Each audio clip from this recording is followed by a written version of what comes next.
مفهوم سيرة النبي صلى الله عليه وسلم، وفي الحقيقة لا يزيد على ما يعرفه عامة الناس إذا سمع هذه الكلمة. سيرة النبي صلى الله عليه وسلم معناها طريقته وهديه وأحواله ومعرفة أخباره وأيامه صلى الله عليه وسلم. وإذا أردنا أن نضع لها تعريفا ربما علميا أو على طريقة صياغة التعاريف، فربما أحسن تعريف هو عنوان كتاب ابن إسحاق رحمه الله، اللي هو إمام السير والمغازي، اللي سماه المبدأ والمبعث والمغازي.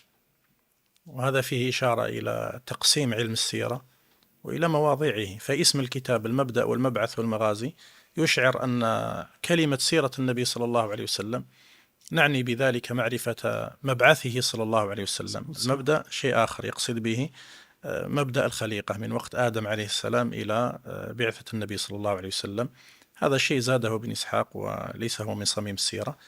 لكن سيرة النبي صلى الله عليه وسلم هي مبعثه عليه الصلاة والسلام من وقت ما ولد عليه الصلاة والسلام إلى أن بعث، وبعد ذلك مبعثه عليه الصلاة والسلام ومغازيه، وهذه فيها المرحلة المكية والمرحلة المدنية، إلى وفاته عليه الصلاة والسلام.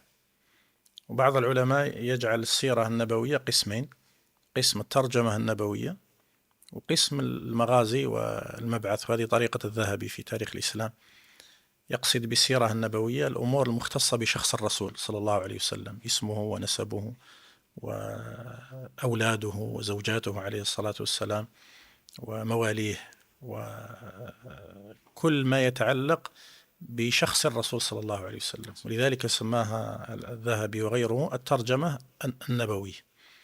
والقسم الآخر المغازي، يقصدون بالمغازي أحوال النبي صلى الله عليه وسلم في أيامه كلها، وإنما اشتهرت بهذا الاسم، يعني عرفت باسم المغازي لأن أبرز شيء في السيرة بعد هجرة النبي صلى الله عليه وسلم هو مغازيه، وأكثر شيء ضبط ودقق فيه من السيرة هو أيضا المغازي، فهي تسمية باعتبار أبرز جزء فيها.